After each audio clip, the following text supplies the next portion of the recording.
Bonjour, je suis Élodie, passionnée par l'humain et l'entrepreneuriat. Avant 42, j'ai fait l'IFM, qui est l'Institut français de la mode, qui est une formation dans le management des industries du luxe.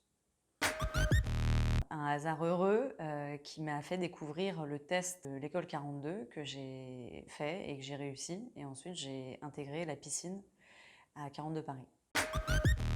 Beaucoup de travail, vraiment un moment où je devais me dépasser aussi par rapport au challenge que j'allais me donner à moi-même, puisqu'en fait on est son propre maître, puisque on va devoir gérer son planning. Le sentiment que j'ai eu, c'était beaucoup de fraternité et beaucoup d'entraide et de soutien de la part de mes camarades.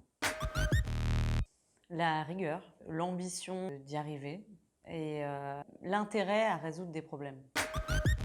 J'ai lancé directement Jobset. Le projet, il est né d'un constat qui était double. Le premier, c'était celui des employeurs, des entrepreneurs qui venaient à l'école 42 pour réaliser des MVP ou pour réaliser des plateformes et qui avaient beaucoup de difficultés à recruter des développeurs, qui nous expliquaient la complexité que c'était. Et de l'autre côté, c'était mes camarades de classe qui étaient sursollicités pour des postes sur des stacks techniques qui ne correspondaient pas forcément.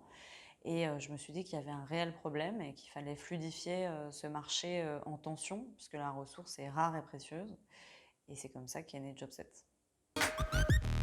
Alors, je pense que les femmes ont un rôle important à jouer dans la tech aujourd'hui, puisque la diversité est créatrice de richesse, tant pour les entreprises qui recrutent et qui cherchent aujourd'hui plus que jamais à créer des équipes paritaires, et également pour la technologie, puisqu'on peut collaborer sur des frameworks ou sur des technologies, et je pense que la diversité de genres, de cultures et de milieux sociaux permettra également à la technologie d'aller plus vite.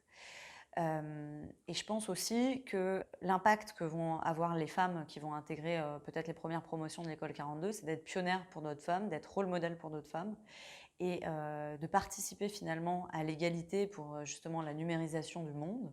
Et également, c'est aussi l'opportunité pour ces femmes de devenir des Elon Musk, des Steve Jobs ou encore des Mark Zuckerberg au féminin.